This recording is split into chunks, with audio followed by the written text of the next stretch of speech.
What's going on YouTube? It's your boy Cam ATL. Shout out to the DFS squad. Shout out to everybody watching this video right now. Drop a like down below because I already know you're gonna love it. Make sure you subscribe to the channel if you haven't already. Comment anything in the comment section to enter your name into that $50 giveaway that I do every single week on this channel. Let's dominate week 3. You guys already saw the first look lineup. In this breakdown, I am going to be breaking down the entire slate. We're going to talk about many more players than we talked about on the first look. The first look, we just kind of talk about the players we want to put in the lineup. And in this one, we go more in depth and we talk it over. So you guys got to deal with me for probably, I'd guess, about the next 20 minutes. All right. So let's get straight into this. Greenlightdfs.com.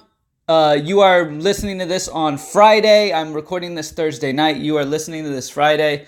If you want to join the squad, hit up greenlightdfs.com before the college football slates start, and you get college football as well. Like for our weekend passes at greenlightdfs.com for NFL, you get college football, you get all the showdown slates for Thursday, Monday, everything for Sunday, all the main slates, all that good shit, including college football. So you get a ton of stuff with our weekend package. Go check it out.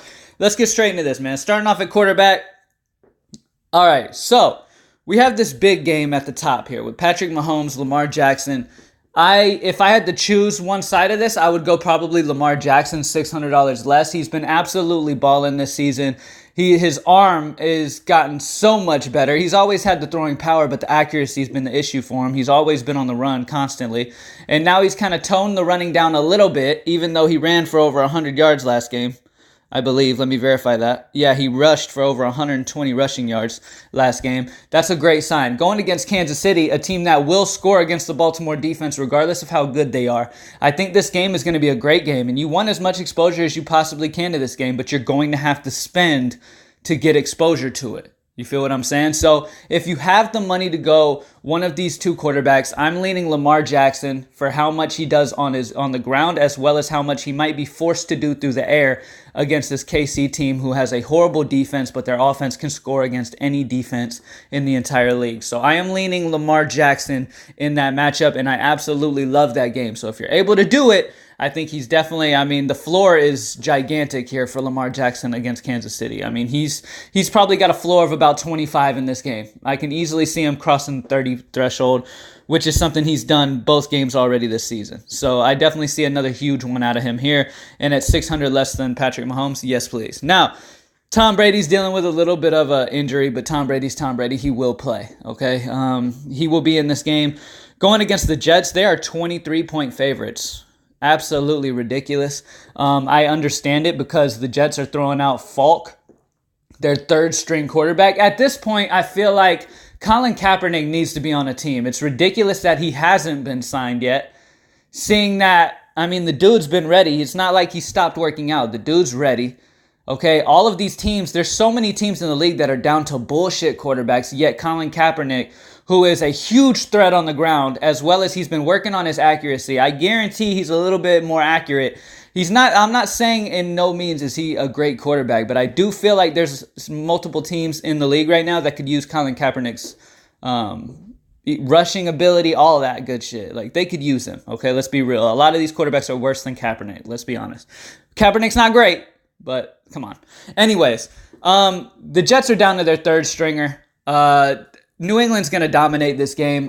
Don't have many, maybe in GPP. I have some interest in maybe like Tom Brady paired up with Antonio Brown or Julian Edelman. I'd probably lean Antonio a little bit because it looks like they're going to try to force feed him in this offense. For the plays that he was on the field, he got a ton of targets. So I think that Tom Brady and Antonio is a decent stack for GPPs. But with the game flow of this game, you expect New England to get up, and I just don't see Brady having to do a ton. All right?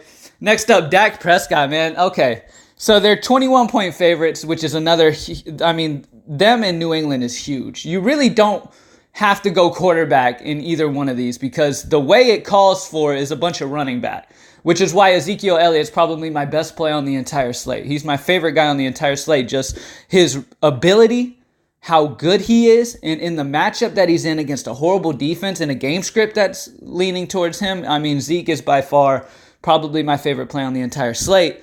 Dak is a great play. I think he can get you value before he ends up not having to do anything else. I think him and Zeke, if they do end up blowing the doors off of Miami and it gets ridiculous by the third quarter, I think him and Zeke already have enough points that it doesn't really matter. But I'm not going too much Dak this week just because of the way the game script tells. They could literally just run Zeke into the ground and Zeke have a huge game and Dak kind of end up with like a 15 to maybe low 20s type of game.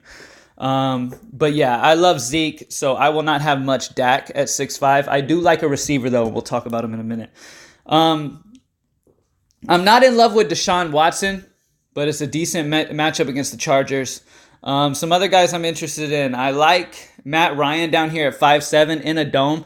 He always tends to play better in domes. First 2 weeks of the season, 23 and 25. Now he's going against a Colts team that gave up over 28 to Phillip Rivers in week 1. Matt Ryan can definitely get it done here. So Matt Ryan's decent at 5'7". I like him in GPPs. Another guy that I'm interested in is Josh Allen at home in Buffalo going against Cincinnati. The dude's got a nice rushing floor. He's not as quick as Lamar Jackson, but he gives you the same kind of floor as Lamar does. He gives you that rushing floor. He's got that rushing ability that gives him a nice, safe floor. And against Cincinnati, it's a great matchup. So Allen's definitely playable as well. I want to talk a little bit as well about the guy that obviously I love, Jameis Winston. Now, he was on the injury report for a foot issue. He practiced in full. He will be fine. He will be good to go. I absolutely love Jameis Winston in this matchup against the Giants, man. And I feel like a ton of people are going to sleep on him because of how his first 2 weeks have been. And I totally understand it. 10 and 13 DraftKings points, the week 1 and week 2. That's horrible, okay? But he's also going against a Giants team that's given up a ton of fantasy points to quarterbacks so far this year. Their defense is not good. Mike Evans has a huge mismatch against Janoris Jenkins, who's very short compared to Evans being a big, tall dude. Okay? I think Jameis knows that. I think the Tampa Bay offense knows that. I think there's going to be a whole bunch of just throwing it up from Mike Evans in this game. I think Evans and Godwin are going to have great games. So yeah, I love Jameis Winston, man. My opinion on him has not changed. I still love Jameis Winston. All right. Another guy that you could go with is Matthew Stafford against Philly. I do like Stafford a bit here. He just has so many passing attempts every game. They don't run the ball a ton. So he just throws the ball a shit ton every game. And Philly's been giving it up to quarterback. Over 25 DraftKings points week 1 and week 2. Okay, so they've given up a total of 55 DraftKings points to quarterback this season. Just week 1 and week 2. A total of 55. Matthew Stafford's a guy who airs it out a bunch. I think Philly's going to be able to score against Detroit. I think this game's going to stay close. Detroit is actually a 6-point underdog, even though Alshon Jeffrey and Deshaun Jackson are on the lower end of playing. They're most likely missing. They still have Philly ahead by 6 points. So Stafford being an underdog, traveling to Philly, he's going to have to throw a ton. I do like Stafford at 5-5 as well. Some other guys that I have some interest in, I think Jacoby Brissett is interesting at home in Indianapolis against Atlanta. I think he's a solid option here. He's done pretty decent so far. Week 1, 16. Week 2, 18. Now he's going against an Atlanta team that's done okay at limiting quarterbacks, but he's at home in Indianapolis. It should be a close shootout type of game. I don't see either side of this game pulling away. I think it's going to stay close, so the game script calls for a good one here, so I like that. Another guy that I am interested in is, let me find him. Jimmy Garoppolo against Pittsburgh is pretty interesting. He had a great game last game, 23 DraftKings points, and now he's going against a Pittsburgh team that has been giving it up through the air. Okay? They've given up over 28 DraftKings points week 1 and week 2. Mind you, they played Tom Brady and Russell Wilson, who are better than Jimmy Garoppolo. But I can see Garoppolo getting 25 pretty easily here. I don't think he's a necessity, obviously, because there's a lot of 5K range. Most of the time, I stick around the 5K range unless I just have so much money from some ridiculous value that pops up. Then I'll spend up for quarterback. But, I mean, most of the time I stay around this range. Another guy I want to talk about is Kyler Murray. Kyler has been getting it done through the air, man. Over 300 passing yards week 1 and week 2. And he hasn't even started running yet. All right, we all know what this dude is capable of. He's a very quick quarterback. I think he's going to have a great game here against Carolina. I think it's a great setup for him. It's a close game. The only issue is that I don't know exactly what type of game this ends up being because there's a good chance Cam Newton could be missing. He was spotted in a walking boot in Thursday's practice. That is not a good sign that he'll be playing. I do expect Cam Newton to miss, okay? Now, there's two ways you could see this, okay? When it comes to, you know what? We'll talk about Christian McCaffrey in a second. We're almost to running backs. We'll talk about that in a minute. Anyways, I don't know how this game flow is going to be. Kyler Murray is a solid option either way, though, okay? I think he's going to be fine. Last but not least, I want to talk about, we have Daniel Jones making his debut this week against Tampa Bay. He's okay as a GPP option if you want to take a punt on him at 5,000. The cheap guy that I'm interested in is, let me find him.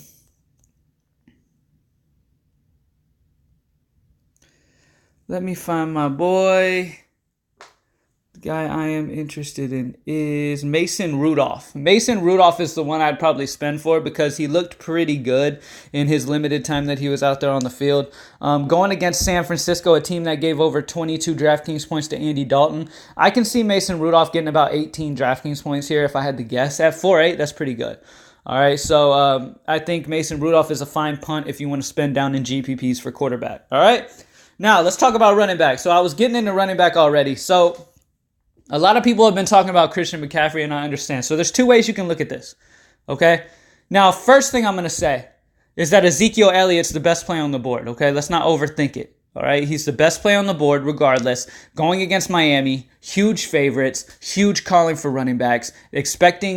Coaches even came out and said they didn't use Zeke as much as they even wanted to last week, and he got 23 carries. They want to force feed Zeke in this running game. We all know how this Dallas offense works. We know once Zeke gets rolling, he gets rolling. They feed him. All right. In this game, it's a perfect time to get Zeke fed. All right. So Zeke is going to get 25 to 30 touches. He's going to get a ton of carries in this game. Okay. So Zeke is my man. That's the dude I'm going with. Christian McCaffrey at 8.7. Now, like I said, there's two ways to look at it. One, with Cam Newton out and a young quarterback in, they could just force feed the ball to Christian McCaffrey. Okay? He could get so many touches in this offense with no Cam Newton, with those little dump offs by the rookie quarterback, by the young quarterback and all that stuff that, that he hits value just period, right? But there's also another way to look at it. With no Cam Newton, the only possible threat on this team is Christian McCaffrey. That is the part that scares me. Arizona could easily just zone in on Christian McCaffrey, stack the box, double team him when he goes out for routes, and shut him down. So that's the only thing that bothers me is without Cam Newton, I don't know. I know he's going to get a ton of touches. It just depends which way you lean on this side of it, okay? With no Cam Newton, do you go with the fact he's just going to get so many touches and you lock him in? Because yes, he's going to get, the ball's going towards him a bunch. Or two, the defense zones in on him and takes him out of the game. Okay, so we got to kind of, look at it both ways. I do like Zeke more, though. So Zeke is my main guy. Saquon Barkley against Tampa Bay is a decent option as well. With the rookie quarterback coming in, I can expect them to lean on Saquon a lot here in this matchup. I do think Saquon's going to have a good game, but I still prefer Ezekiel Elliott at a cheaper cost. Other guys that I'm interested in. Now, first things first. Le'Veon Bell is going to be the guy. As we know with New England's defense, they always take out the team's best player. Le'Veon will get shut down this game, so I would not play much Le'Veon Bell. But what does interest me is some Jets wide receivers maybe, because we know that the Jets are going to be down big against New England. We know New England's going to zone in on Le'Veon Bell and try to shut him down, and they always do a very good job at limiting the number one on the opposing team. So Le'Veon's going to get shut down. That's going to open up stuff for the receivers. So it's very interesting. Maybe some Robbie Anderson. I understand the Jets quarterback Falk is not a great quarterback, but there's so many passes are going to be going to these receivers that maybe take some shots on receivers in the GPPs, all right? Dalvin Cook against Oakland is another guy that I absolutely love. The dude's been force-fed in this offense. 21 carries week 1, 20 carries week 2, 154 yards week 2. He's also getting a little bit of targets in the pass game.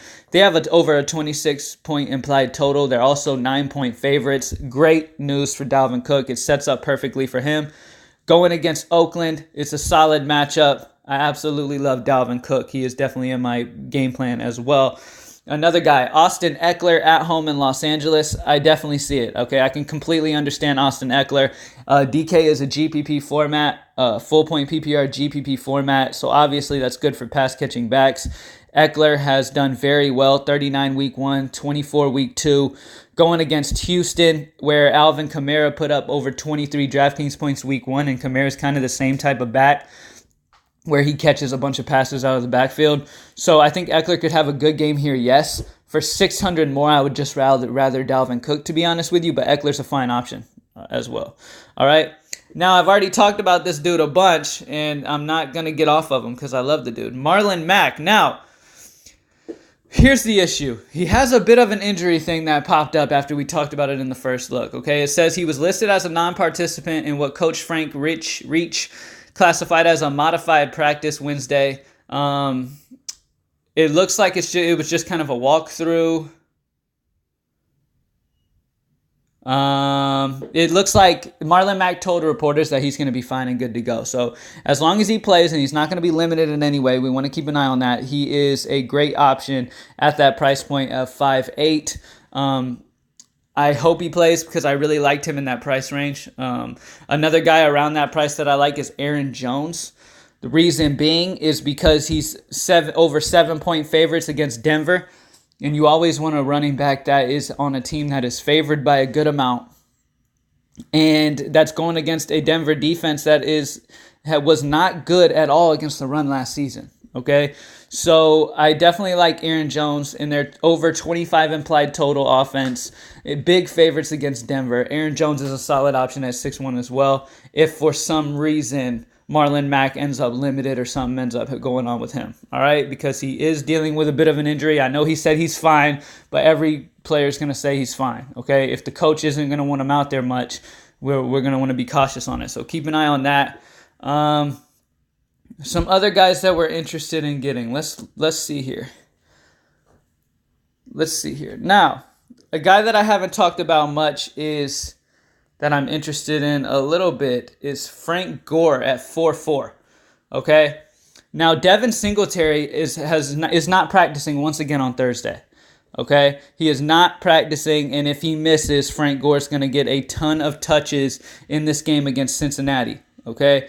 Absolutely love Frank Gore in this situation if Singletary misses. He's just going to get all of the carries in that backfield, and at only 4.4, I will be playing him in a ton of lineups.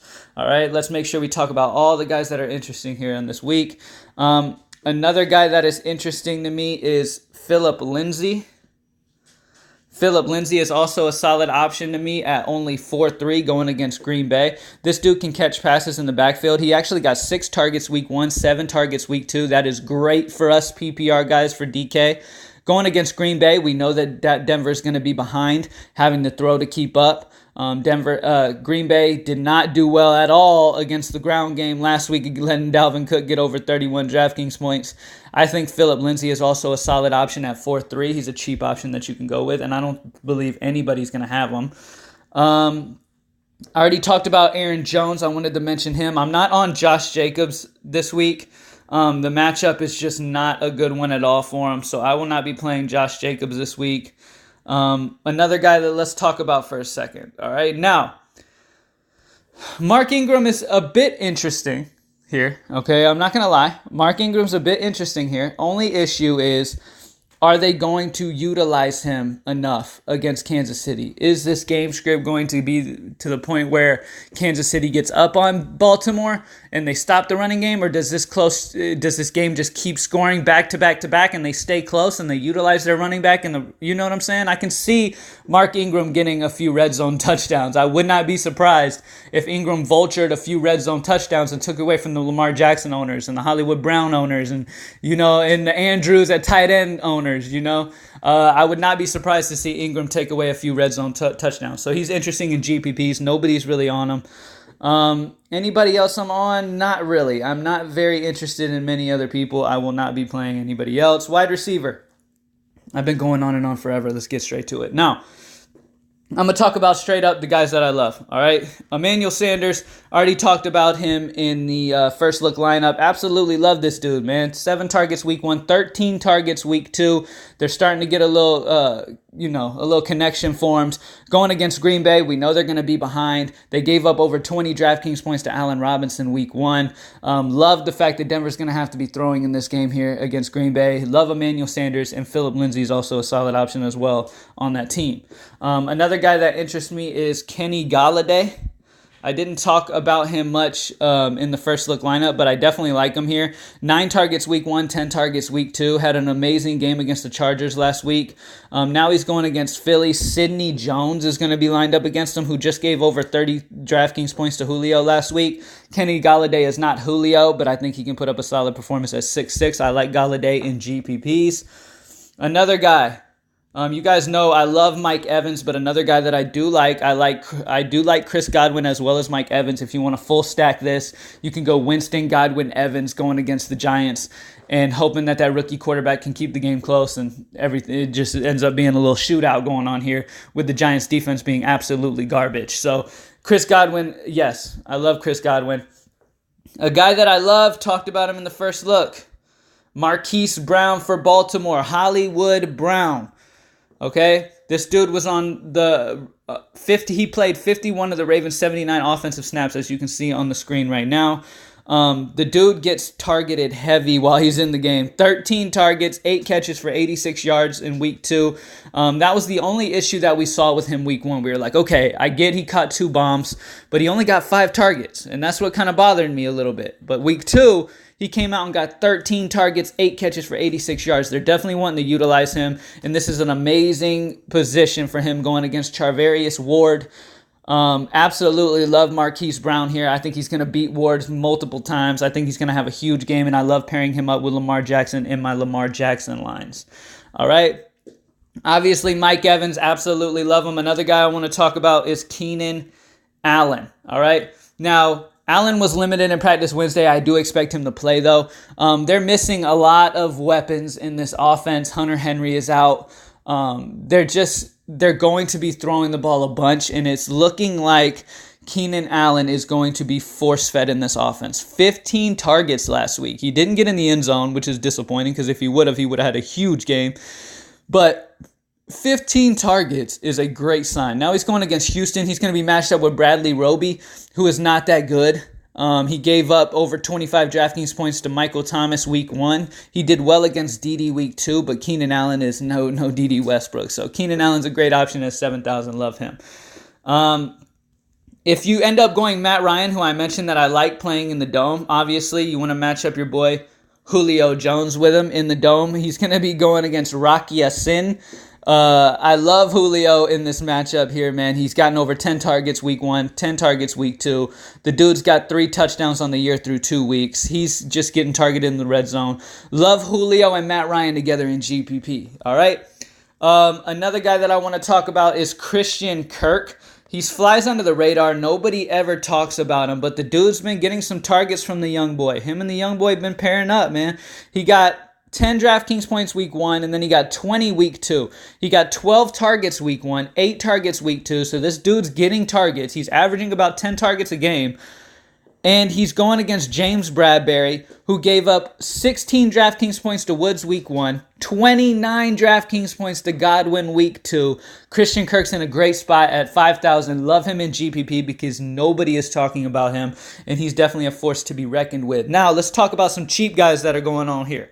All right, we got Devin Smith for Dallas, who will be definitely seeing an increase in his snap count with Michael Gallup being out for 2 to 4 weeks. Love Devin Smith here in this one. He's going to be matched up with Eric Rowe, who's a bottom in the league corner.